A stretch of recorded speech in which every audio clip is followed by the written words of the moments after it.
আমাকে পিঠা দেন, পিঠা খাবো। 2 টাকার পিঠা না 5 টাকার পিঠা? 2 টাকা 5 টাকা ঠিক বুঝলাম না ভাই। ছোট বাজি 2 টাকা, বড় বাজি 5 টাকা, একদম কম হইব না। পিঠা খেলে আবার দাম দিতে হবে? খাইছে আমারে, এ কোন বেহেস্ত থেকে আইছে? আরে মাল খাবেন, টাকা দিবেন না? ঠিক আছে ভাই, এক গ্লাস পানি দেবেন? কাল্লু, 1 গ্লাস পানি দিয়ে বিদায় কর।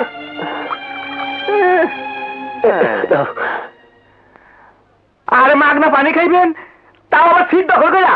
ওরেন ওরে কাস্টমার হইব। জি।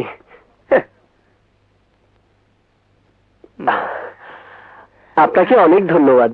পুরান পাগলে ভাত পায় না, না পাগলের আমদানি। যত সব খেতে এসে ঢাকা শহর ভরে লেছে। নয়া আমদানি মনে হইতেছে। বাবা, কত সুন্দর গাড়ি।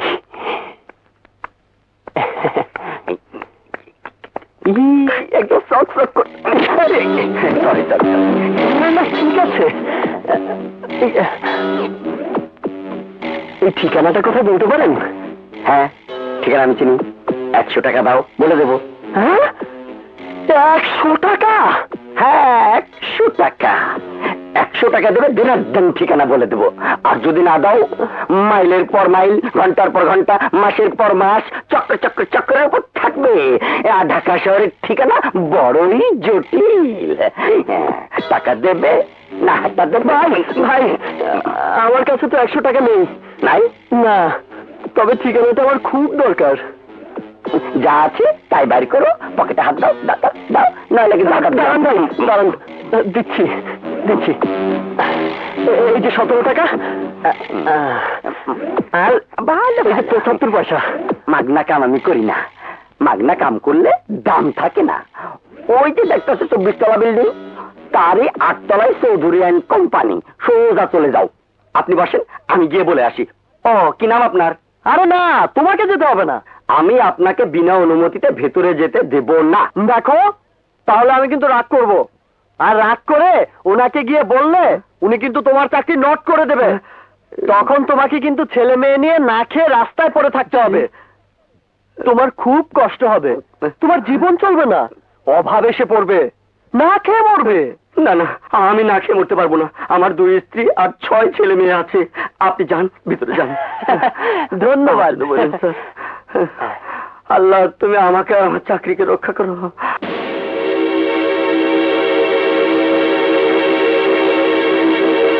আরে আশরাফ মিয়া, এসো এসো। কেমন আছো মারুবি? কেমন আছো? ভালো। ভালো, আচ্ছা বসো বসো। রাজু কোথায়? চাচু, চাচু, কে তুমি? আমাকে না বলে আমার চেম্বারে ঢোকার সাহস তোমার কি করে হলো? চাচু? চাচু? কার চাচু? কিসের চাচু? কোন চাচু? কাকে তুমি চাচু বলছো? আপনি আমাকে চিনতে পারলেন না চাচু? আমি রাজু। রাজু? হ্যাঁ, আমার রাজু? সবচেয়ে ঘনিষ্ঠ বন্ধু আনোয়ার হোসেনের ছেলে রাজু। আনোয়ার হোসেন? কোন আনোয়ার হোসেন? কোথায় থাকে? কি করে সে? বাড়ি কোথায়? মধুপুর। মধুপুর? ও হ্যাঁ হ্যাঁ, সে তো অনেকদিন আগের কথা। 10-15 বছর হবে। সে আনোয়ার হোসেন তো কবে মরে শেষ হয়ে গেছে। তা তুমি এখানে কি করতে এসছো? মা একটা চিঠি দিয়েছে আপনাকে। চিঠি পড়ার মতো সময় আমার নেই। তোমার কি বলার মুখে বলো। আর না হলে আমি একটা চাকরির আশায় এসেছিলাম চাচু। দ্বিতীয়বার তোমার মুখ থেকে ওই চাচু শব্দটি আমি শুনতে চাই না। আর চাকরি আমার এখানে, চাকরি করতে যে যোগ্যতা লাগে সেই যোগ্যতার কিছুই তোমার নেই। তোমার পোশাক, তোমার চেহারা এসব শহরে কোনো চাকরির জন্য উপযুক্ত নয়। সুতরাং তুমি আসতে পারো। কি হলো, এবার দাঁড়িয়ে রইলে কেন? এসব অভাবী লোকের জন্য কাজ করা দায় হয়ে পড়েছে। অ্যাকাউন্টেন্ট সাহেব, ছেলেদেরকে 200 টাকা দিয়ে বিদায় করে দিন। এই নাও, স্যার খুব দয়ালু। কোনো কাজ না করে আসা মাত্র টাকাগুলো পেয়ে গেলে। তোমার কপাল ভালো। এই টাকাটার আমার দরকার নেই, এটা আপনিই রেখে দিন। স্যার, আমার নামে কোনো নালিশ দেননি তো? চাকরির কোনো ক্ষতি হবে না তো? না ভাই, ক্ষতি যা হওয়ার আমার হয়েছে। আমাকে শহরেই একটা কাজ জোগাড় করে নিতে হবে, যেমন করেই হোক। যে কোনো কাজ আমাকে করতেই হবে।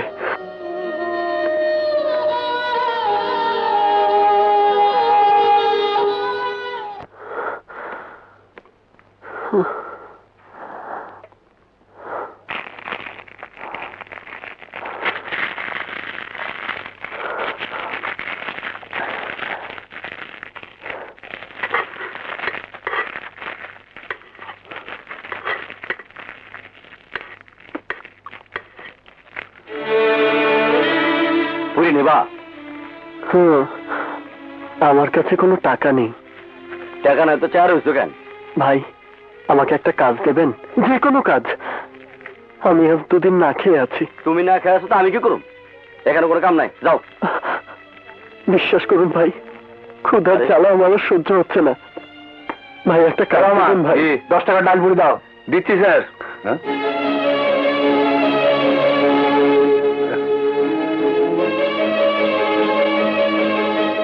যদি কখনো দরকার হয় আমার কাছে এসো। আমার এই কার্ডটা রাখো। আরে না না, আপনার ওখানে যাওয়ার আমার কোনো দরকার পড়বে না। তুমি শালা ভিখারি ভিক্ষা চাইতে এসে খায় নাই 2 দিন, 2টা ডাল পুরি দেন। বাট তুমি তুমি দুদিন না খেয়ে আছো? জি। কি বলছো তুমি? এই রহমান, ডালপুরি সব ওনাকে দিয়ে দাও। কি কর স্যার? হ্যাঁ, আমি যা বলছি তাই করো। সব ডালপুরি দিয়ে দাও ওনাকে। এই না, কি বলেতে আপনাকে ধন্যবাদ দেবো? আজ 2-3 যাবত আমি না খেয়ে আছি। আল্লাহর দুনিয়ায় কিছুই বুঝি না। ভালো মানুষ থাকে অভাবে, আর গুন্ডা বদমাইশরা থাকে সুখে।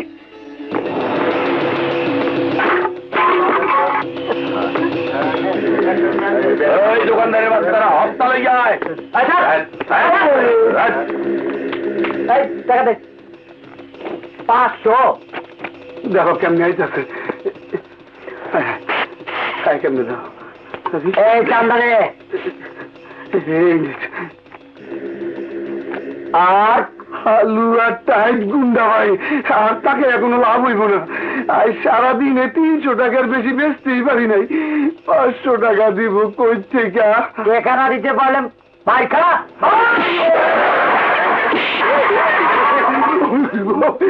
এই আমার বাসান ভাই, আমার কাছে আর টাকা নাই। আর মারলে আলু আর টাইট হয়ে যাইব। তাহা নাই, না, তাহা নাই, তাহা নাই তোমার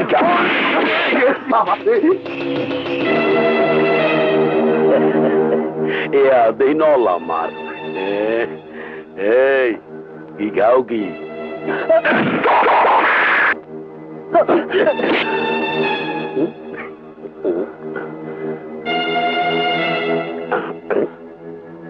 আমার খাবার।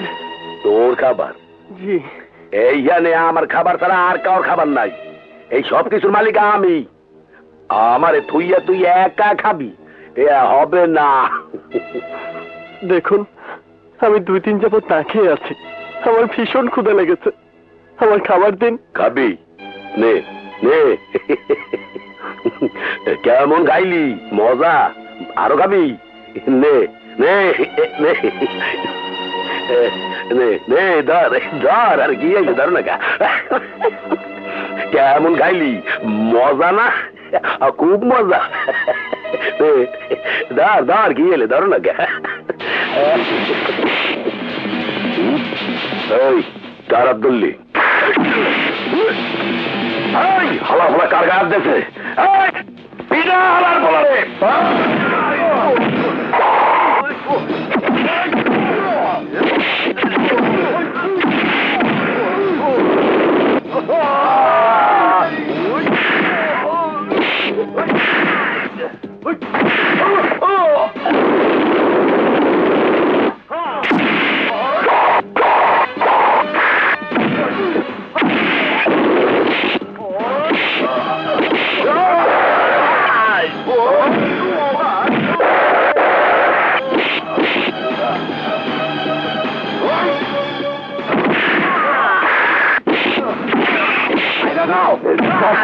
ওদের ময়দানে হালুয়া টাইট করে বলাবি।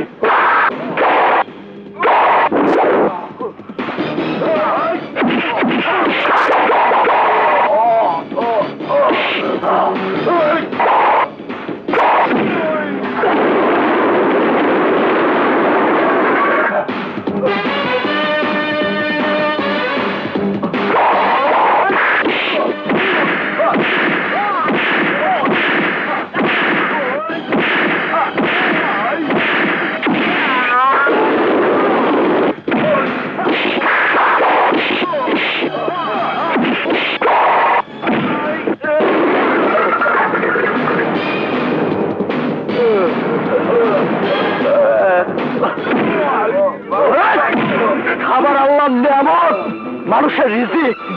আরে দুবেলা দুমুঠো খাবারের জন্য বাংলাদেশের 13 কোটি মানুষ অক্লান্ত পরিশ্রম করে যাচ্ছে।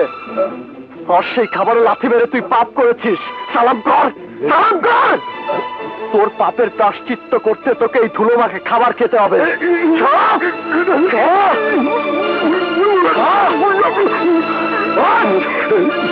আর যদি কোনোদিন কারো খাবার কেড়ে নিতে আসিস, তাহলে তোদের এই দুনিয়ার খাবার চিরদিনের জন্য বন্ধ হয়ে যাবে।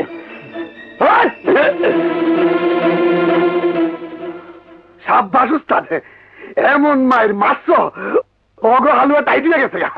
ওই জান উস্তাদ, না মানে জান, না মানে উস্তাদ, ওই হারামজাদার বাচ্চা গুন্ডাগুলা আমাদের বাজারের দোকানদারের কাছ থেকে জোর করে 500 টাকা হাপ্তা বাবদ দেয়। উস্তাদ, আপনি আমার ঘরে বাঁচান, আমরা আপনার গোলাম হয়ে থাকবো। কি কন দোকানদার ভাইরা?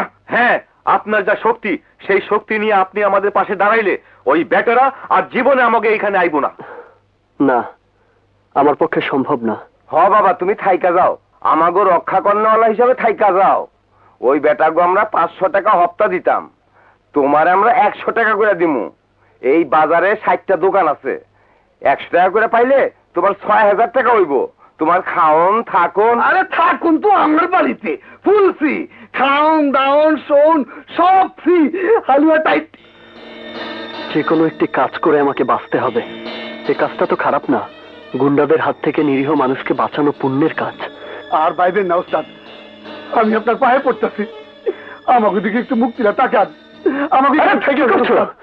আমাকে না না, তোমাদের কথা আমি রাখবো, আমি তোমাদের এখানেই থাকবো।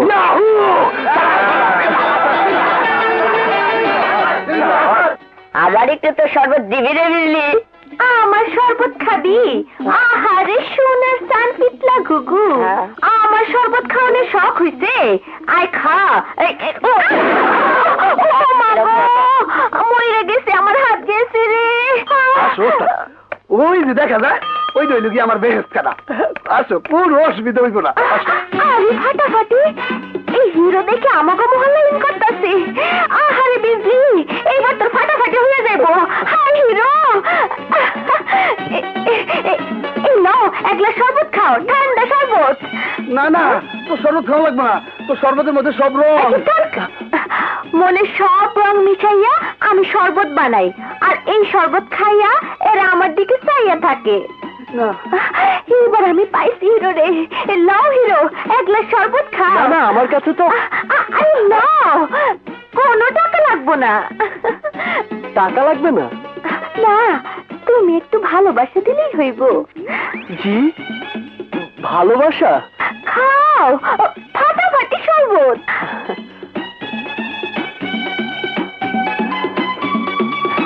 তোমার শরবত খুব ভালো। বেশি ভালো কইও না, তাহলে আবার তোমার পিঠা ছাড়বো না। আরে আসো, এই দত্তর গেলাস। আরে আসো তো, দত্তর সব ভালো, ফাটাফাটি।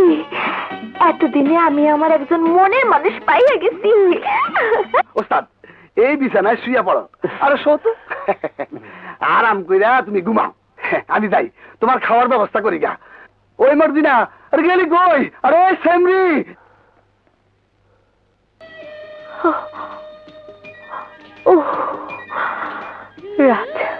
রাজুর স্বপ্ন দেখছিলাম।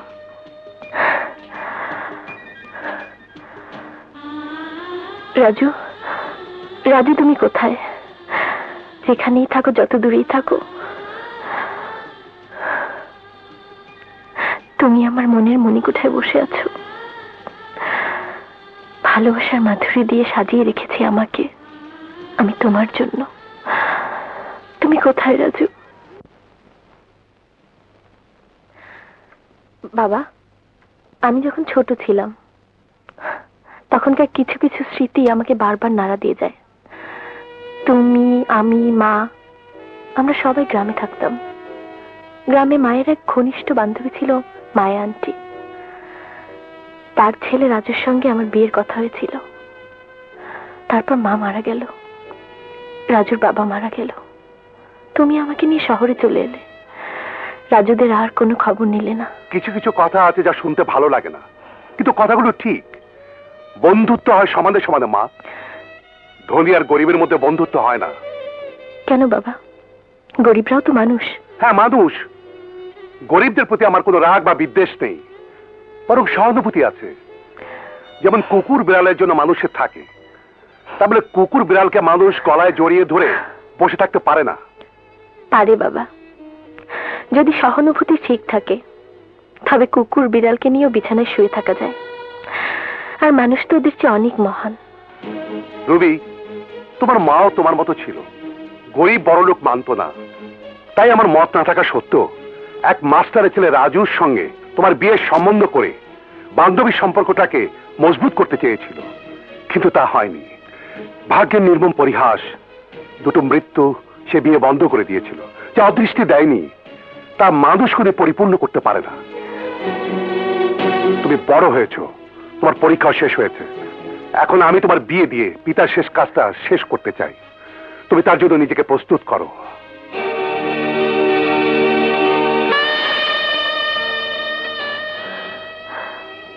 বাবা আমাকে আবার বিয়ে দিতে চায়। তুই আমাকে কোথায় নিয়ে এলি কাদের? উস্তাদ, ফ্যাশনের জগতে শহরে আইছো, দামি পোশাক আশাক না পড়লে মানুষ খেত কইব, তখন আর তোমার দাম থাকবো না। এই যে ভাই, এনার প্যান্ট শার্ট দেখান তো। দেখো উস্তাদ, দেখো। তুই অনেক দেরি করে ফেলেছিস। তোকে নিয়ে ছোট বোনের বিয়ের মার্কেটিং করব বলে আর কাউকে আমি বলিনি। সরি, অতীতের স্মৃতি আমাকে এমন ভাবে নাড়া দিচ্ছিল যে বর্তমানকে আমি ভুলেই গেছি। তুই ভাবিস না, আমি তো সব মার্কেটিং করে দিচ্ছি। এই ঘড়িটা দেখান তো, ওইটা দেখান তো। হ্যাঁ হ্যাঁ ওইটা, হ্যাঁ হ্যাঁ এটা।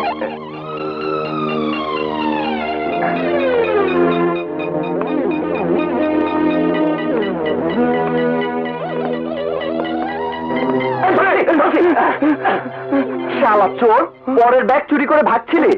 এই ব্যাগ কার? আমার। এই জলদি পুলিশে খবর দে। ম্যাম সাহেব, আপনি পায়ে ধরি, আমাদের পুলিশে দেবেন না। আমি আর জীবনে চুরি করুন না, আমার মাফ করে দেন। তোকে মাফ করা ঠিক হবে না, জলদি পুলিশে ফোন করুন তো। দাঁড়ান মেম সাহেব, ও হয়তো অভাবে পড়ে চুরি করেছে। স্বভাবের চোর না, অভাবের চোর। অভাব মানুষের বিবেক বুদ্ধি সব শেষ করে দেয়। ওকে মাফ করে দেওয়াটাই মনে হয় ভালো হবে। এই মেম সাহেবের কাছে মাপ চা, মাপ চা।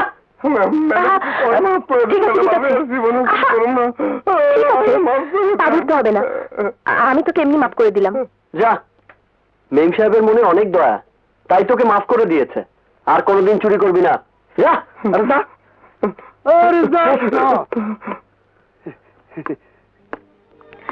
এই নিন মেম সাহেব। আপনার এই উপকারের কথা আমার অনেকদিন মনে থাকবে। না মেম সাহেব, গরিবের উপকার বড় লোকরা কখনো মনে রাখে না। চলি। আমার মেয়ে রুবি তার মায়ের মতো গরিবদের প্রতি প্রচন্ড দরদ এবং সহানুভূতি, অথচ সে জানে না গরিবকে নিয়ে সাহিত্য লেখা যায়, কবিতা রচনা করা যায়, কিন্তু জীবন কাটানো যায় না। কারেক্ট। আরে ওরা হলো তো নর্দমার কীট, ওদের পায়ের নিচে দা দিয়ে আমাদের মতো বড় লোকদের উপরে উঠতে হয়। তাই তো মেয়েটাকে নিয়ে আমি ভীষণ চিন্তা করছি। যদি ওরা একটা বিয়ের ব্যবস্থা করতে না পারি, ওকে হয়তো আমি সামলাতে পারবো না। এটা কোনো কথা হলো? আরে তোমার মতো বিজনেস ম্যাগনারের মেয়েকে ছেলের বউ করার জন্য কোটি কোটি ধনী আমাদের দেশে পা বাড়িয়ে বসে আছে। তুমি কোনো চিন্তা করো না, আমি তোমার মেয়ের জন্য একটা যোগ্য পাত্র খুঁজে বের করব। আচ্ছা, খাওয়ার কি দরকার ছিল? বাসায় গেলে হতো না? শপিং এর একটা অংশ হচ্ছে খাওয়া। কথা বলিস না। এই বেয়ারা, এই আগে তোমার না ভালো জিনিস খাইলে বুঝতে পারবা। খাও, আমায় নিয়ে আলে।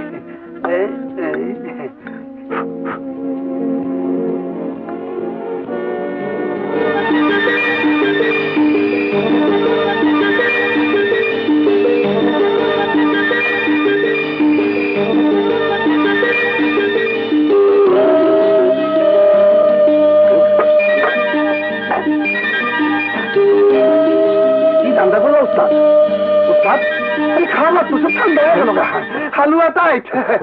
না আর খেতে পারবো না, চল যাই। ঠিক আছে চলো। এই, আরে, এই, এই, এই, আরে ভাই, ও ভাই, হয়েছে কাজ। আমার গাড়ি ভাই, আমার গাড়ি। হয়েছে কাজ, হয়েছে কাজ। ও ভাই, আমার গাড়ি নিয়ে চলে গেল ভাই, আরে ভাই।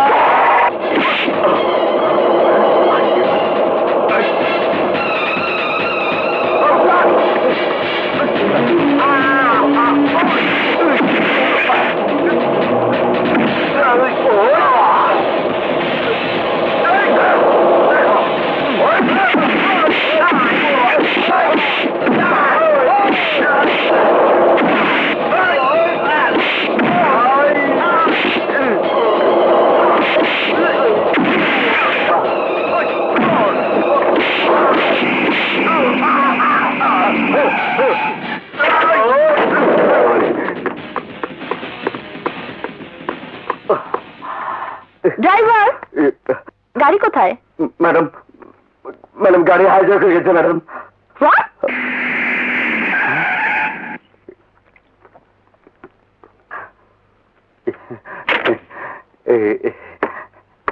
স্যার আপনি মহান, আপনি বড় মহান, আপনি আমার গাড়িটাকে বাঁচাইছেন। এই নিন আপনার চাবি। উস্তাদ আরে কি এর লাগিয়া পরের জন্য কপালটা ফাটাইলা? পরের জন্য না, অন্যায়ের বিরুদ্ধে সবাইকে এগিয়ে আসা উচিত। পরপর দুটো দুর্ঘটনার হাত থেকে আপনি আমাকে বাঁচালেন। মনে হয় আপনার রাশির সাথে আমার একটা মিল। গরিবের সঙ্গে বড়লোকের রাশির মিল হয় না ম্যাডাম। আহা, আপনি সেই প্রথম দেখা থেকে ধনী আর গরিবের মধ্যে দ্বন্দ্ব সৃষ্টি করে আসছেন। কেন বলুন তো?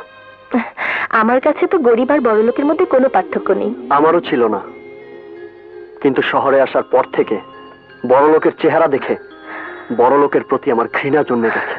সব বড়লোকেরাই ঘৃণার নয়। চলুন। কোথায়? আপনি আমার দুটো উপকার করেছেন, আমি আপনার একটা করি। আপনার কপাল থেকে যে রক্ত পড়ছে সেটা আগে থামানো দরকার। গরিবের রক্ত পড়ে গেলে কোনো ক্ষতি হয় না ম্যাডাম। প্লিজ, আমি ধনী গরিব বুঝি না। আমি বুঝি প্রত্যেকটা মানুষের শরীরে একই পরিমাণ রক্ত থাকে, সেটা পড়ে গেলে নিশ্চয়ই ক্ষতি হবে। আর আমার উপকারের বিনিময়ে আমি আপনার এই ক্ষতিটা করতে পারি না। চলুন। কি ব্যাপার? আর ভাবার কিছু নেই, চলুন তো। আসুন,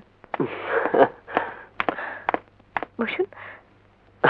আপনি আমাকে ডাক্তারের কাছে নিয়ে গেলেন, সেখান থেকে আবার বাড়িতে নিয়ে এলেন, আবার এখন কোনো কথা বলবেন না, আপনি বসুন।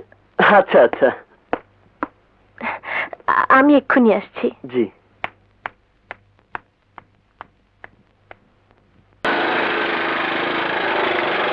আরে রাখো রাখো। উস্তাদ আইসা বসছে, উস্তাদ আইসা বসছো।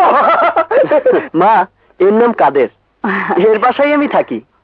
উস্তাদ তোমার মা? হ্যাঁ। আরে দাঁড়িয়ে আমার তো মা, আমার দাঁড়িয়ে সালাম দিলাম, একটু দোয়া করে। নেন, খান খান মা, মায়ের হাতের এক গ্লাস শরবত খান।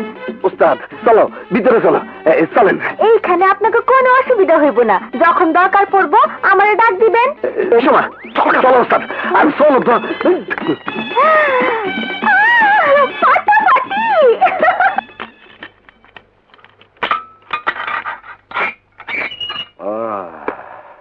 আরে এসো পার্টনার, এসো। পার্টনারের নামে তুমি কলঙ্ক, তুমি আমার থেকে পালাই গেলা, পুলিশ এসে আমার ধরে লয়ে গেল। আরে দুজন যদি তখন ধরা পড়তাম তখন তোমাকে ছুটাতো কে? আরে আমি পালিয়েছিলাম বলেই তো তোমাকে ছুটাতে পারলাম, নইলে দুজনা জেলের মধ্যে বসে চাক্কি পিষতে হতো। মাল সব পুলিশ লয়ে গেছে, অনেকটার ক্ষতি হয়ে গেছে। সেই ক্ষতি পোষাবার আমি প্ল্যান করেছি। কি প্ল্যান? এসব হেরোইন, ড্রাগস আর নেশার স্মাগলিং খুব রিস্কি, পুলিশে ধরে তাড়া করে। এবার একটা নতুন স্মাগলিং এর প্ল্যান করেছি। নতুন স্মাগলিং? হ্যাঁ, এবার মানুষ স্মাগলিং করব। মানুষ স্মাগলিং? এটা আবার কি? ও আদম পাচার, এইটা অনেক রিস্কি উস্তাদ। আরে না, এ মানুষ অন্য মানুষ। আমার এক বন্ধু আছে আশরাফ চৌধুরী, বিরাট কোটিপতি। তার একমাত্র মেয়ে রুবি চৌধুরী বিয়ের জন্য একটা ভালো ছেলে দরকার, আর সেই ছেলে হবি তুই।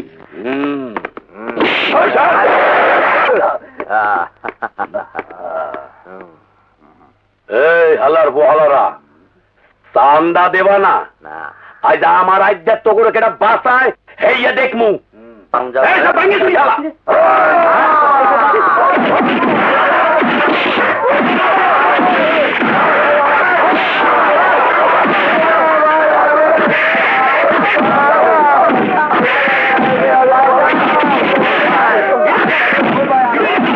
সব হালারে বাইন্দা তো, সব কটার চোখ মুখ বাইন্দা তো। এই ধর ধর,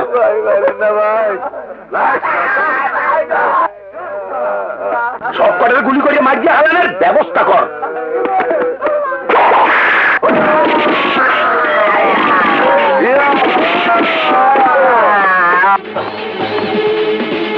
হালা ঘোড়া বান।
আর যদি কখনো এই বাজারে চাঁদাবাজি করতে আসিস তাহলে জানে শেষ করে দেব।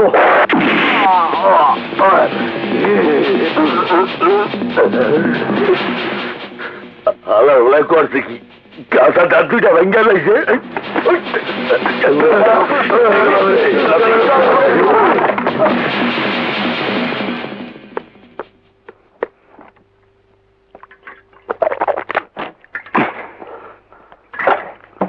Hands up!